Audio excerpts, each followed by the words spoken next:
Fellow Nigerians, today marks the 65th anniversary of our great nation's independence.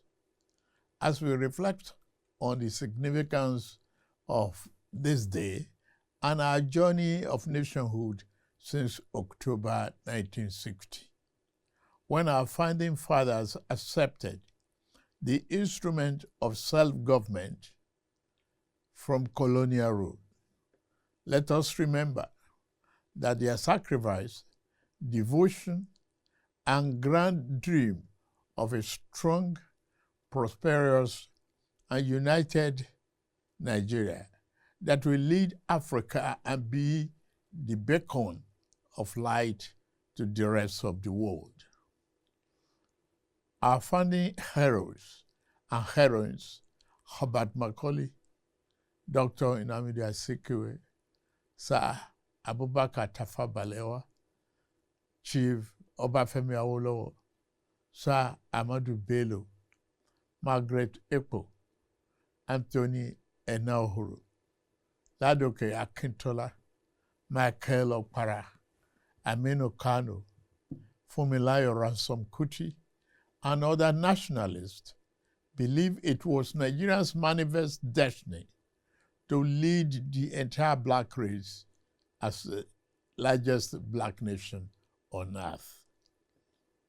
For decades, the promise of our independence has been tested by profound social, economic, and political challenges, and we have survived. While we may not have achieved all the lofty dreams of our forebearers, we have not strayed too far from them. In 65 years since our independence, we have made tremendous progress in economic growth, social cohesion, and physical development. Our economy has experienced significant growth since 1960. Although it is much easier for those whose vocation is to focus solely on what ought to be, we must recognize and celebrate our significant progress. Nigerians today have access to better education and healthcare than in 1960. At independence, Nigeria had 120 secondary schools with a student population of about 130,000. Available data indicate that as of year 2024, there were more than 23,000 secondary schools in our country. At independence, we had only the University of Ibadan and Yaba College of Technology as the two tertiary institutions in Nigeria. By the end of last year, there were 274 universities, 183 polytechnics, and 236 colleges of education in Nigeria, comprising federal, state, and private institutions. We have experienced a significant surge in growth across every sector of our national life since independence. In healthcare, infrastructure, financial services, manufacturing, telecommunications, information, technology, aviation and defense, among others. Our country has experienced both the good and the bad times in its 65 years of nationhood. As is normal for every nation and its people, we fought a bitter and unavoidable civil war, experienced military dictatorships, and lived through major political crises. In all this, we weathered every storm and overcame every challenge with courage, grit, and uncommon determination. while our system and ties that bind us are sometimes stretched by insidious forces opposed to our values and ways of life, we continue to strive to build a more perfect union where every Nigerian can find better accommodation and find purpose and fulfillment. Fellow compatriots, this is the third time I will address you on our independence anniversary since I assumed office as your president on May 29, 2023. In the last 28 months of my administration, like our founding fathers and leaders who came before me, I have committed myself irrevocably to the unfinished nation-building business. Upon assuming office, our administration inherited a near-collapse economy caused by decades of fiscal policy distortions and misalignment that had impaired real growth.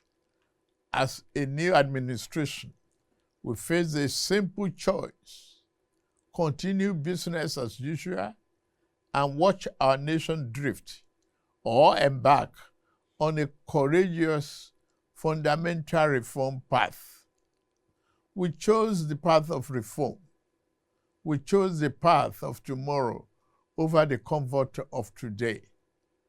Less than 3 years later, the seeds of those difficult but necessary decisions are bearing fruits. In resetting our country for sustainable growth, we ended the corrupt fuel subsidy and multiple foreign exchange rates that created massive incentive for a rentier economy, benefiting only a tiny minority. At the same time, the masses received little or nothing from our commonwealth. Our administration has redirected the economy towards a more inclusive path, channeling money to fund education, healthcare, national security, agriculture, and political economic infrastructure, such as roads, power, broadband, and social investment programs. These initiatives will generally improve Nigerians' quality of life. As a result of the tough decisions we made, the federal and state government, including local government, now have more money to take care of the people at the lower level of the ladder to address our development challenges. Fellow Nigerians, we are racing against time. We must build the road we need, repair the ones that have become descriptive, and construct the schools our children will attend and the hospitals that will care for our people. We have to plan for the generations that will come after us. We do not have enough electricity to power our industries and homes today, or the resources to repair our deteriorating roads, building seaports, railroads, and international airports comparable to the best in the world, because we failed to make the necessary investment decades ago. Our administration is setting things right now. I'm pleased to report that we have finally turned the corner. The worst is over, I say. Yesterday's pains are giving way to relief. I salute your endurance, support, and understanding.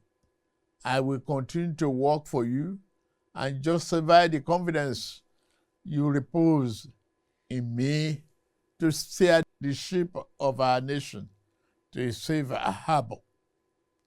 Under our leadership, our economy is recovering fast, and the reforms we started over 2 years ago are delivering tangible results. The second quarter 2025 gross domestic product grew by 4.23%. That's Nigeria's fastest pace in 4 years, and outpaced the 3.4% projected by the International Monetary Fund. Inflation declined to 20.12% in August 2025, the lowest level in 3 years. The administration is working diligently to boost agricultural production and ensure food security to reducing food costs. In the last 2 years of our administration, we've achieved 12 remarkable economic milestones as a result of the implementation of our sound fiscal and monetary policies.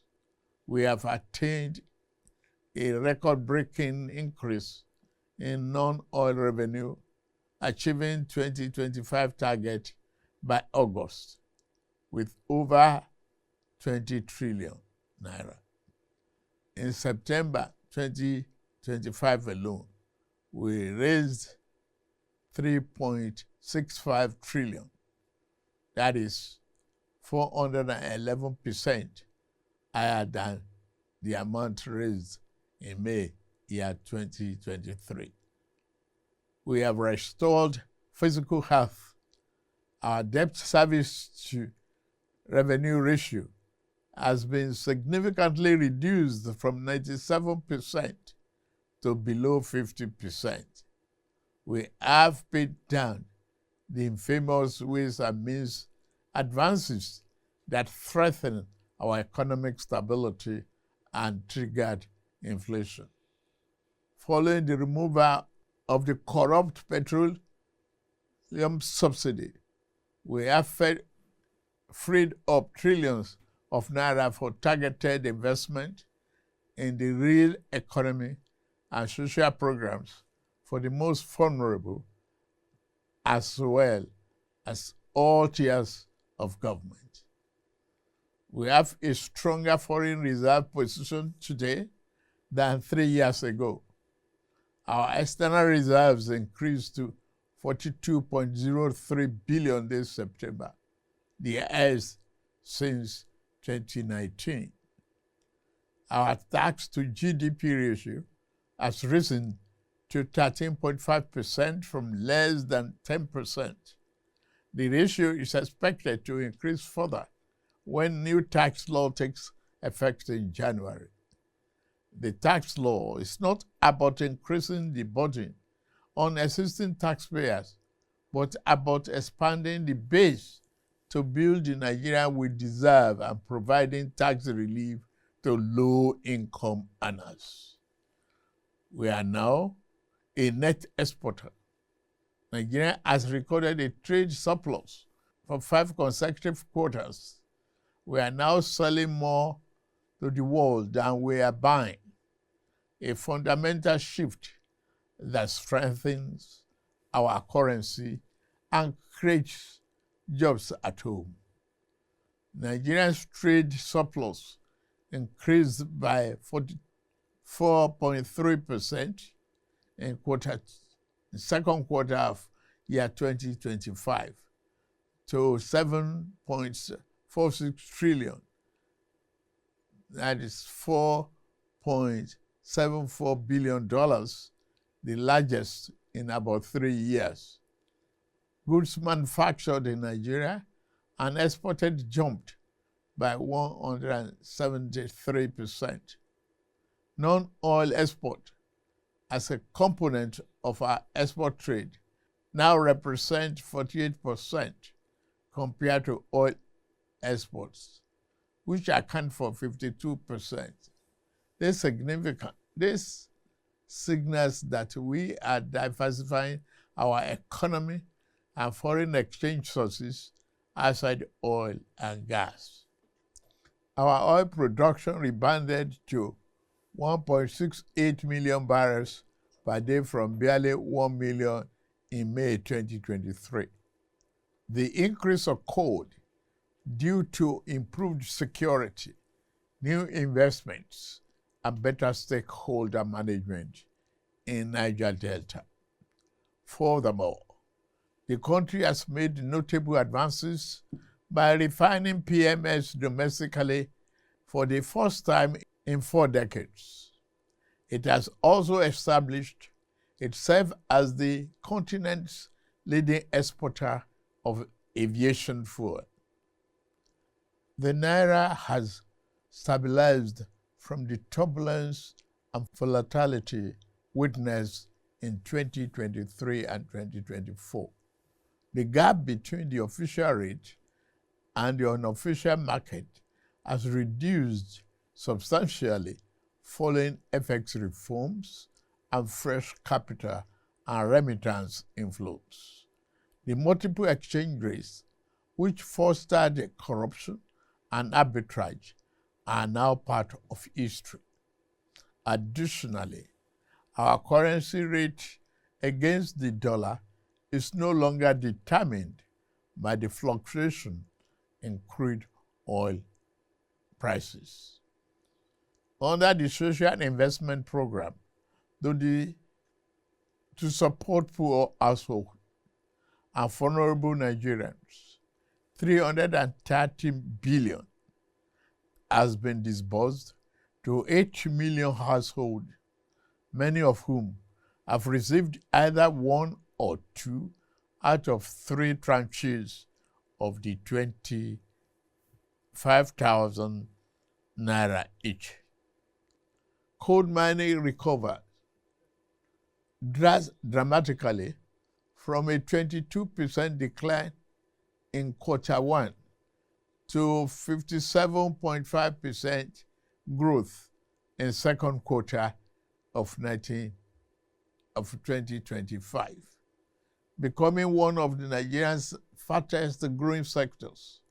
The solid mineral sector is now pivotal in our economy, encouraging value-added production of minerals extracted from our soil.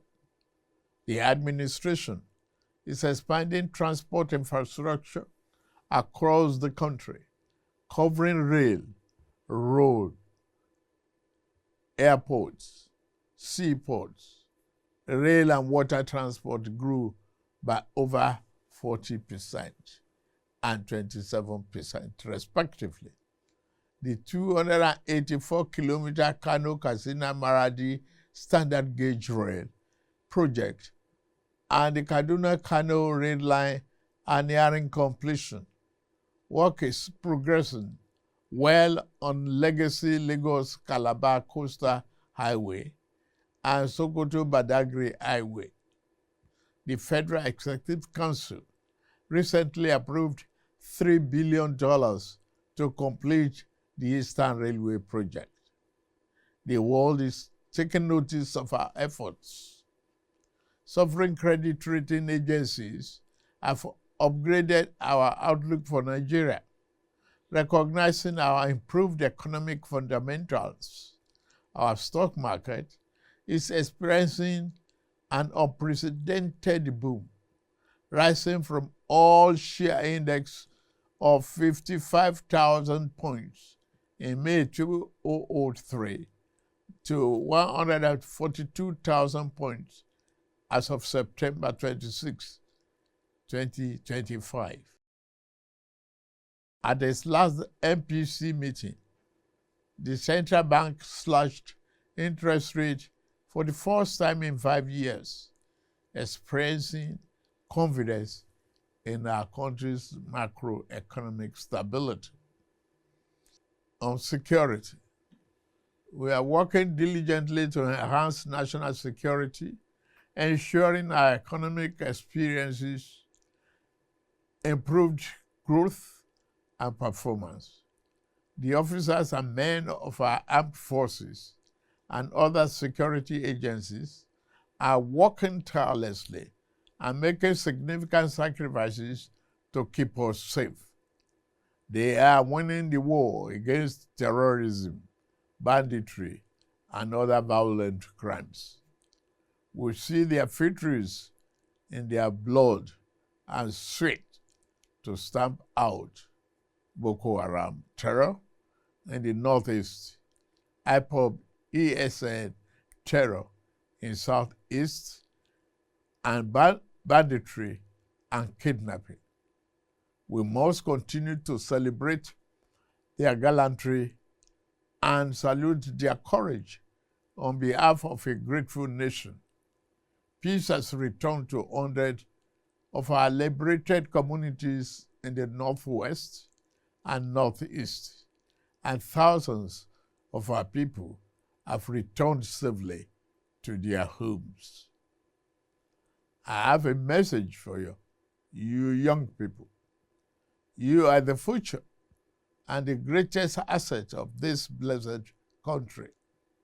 You must continue to dream big, innovate, and conquer more territories in your various fields of science, technology, sport, and art and creative sector. Our administration, through policies and funding, will continue to give you wings to fly sky high. We created NEL Fund to support students with loans for their educational pursuits. Approximately 510,000 students across 32 states of the Federation, including FCT, have benefited from this initiative, covering 228 higher institutions. As of September 10, the total loan disbursed was 99.5 billion, while the upkeep allowance stood as 44.7 billion.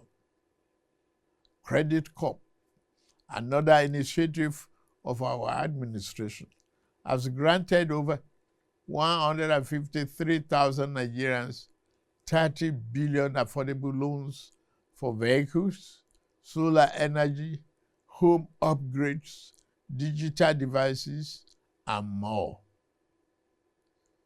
Youth credit, which I promised last June, is a reality, with tens of thousands of NYSC members now active beneficiaries of consumer credit for resettlement. Under our Renew Hope agenda, we promise to build a Nigeria where every young person, regardless of background, has an equitable opportunity to access a better future. Thus, the investment in digital and creative enterprise, IDICE program, the Bank of Industry, is driving the program in collaboration with the African Development Bank, the French Development Agency, and the Islamic Development Bank. This initiative is at the cusp of implementation. Our last 2 years, we have collaborated with our partners to launch the program, supporting our young builders and dreamers in the technology and creative sector. This is a message of hope, fellow Nigerians. I've always candidly acknowledged that this reform have come with some temporary pains. The biting effects of inflation and the rising cost of living remains a significant concern to our government. However, the alternative of allowing our country to descend into economic chaos or bankruptcy was not an option. Our macroeconomic progress has proven that our sacrifices have not been in vain. Together, We are laying a new foundation cast in concrete, not on quicksand. The accurate measure of our success will not be limited to economic statistics alone, but rather in the food on our family tables, the quality of education our children receive, the electricity in our homes, and the security in our communities. Let me assure you of administration's determination to ensure that the resources we have saved and the stability we have built are channeled into these critical areas. Today, the governors at the state level and the local government's autonomy are yielding more development right in our face.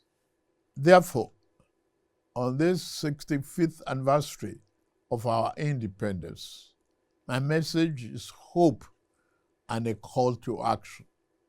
The federal government will continue to do its part to fix the plumbing in our economy. Now, we must all turn on the taps of productivity, innovation, and enterprise, just like the Ministry of Interior has done with our travel passports, by quickening the processing.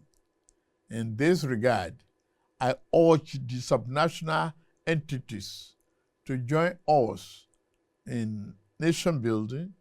Let us be a nation of producers, not just consumers.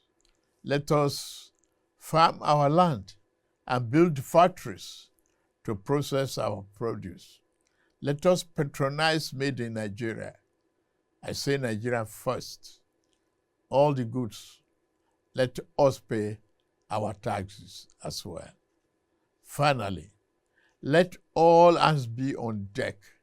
Let us believe once more in the boundless potential of our great nation. With Almighty God on our side, I can assure you that the dawn of a new, prosperous, self-reliant is here in Nigeria. Happy 65th Independence Anniversary. And may God continue to bless the Federal Republic of Nigeria. Amen.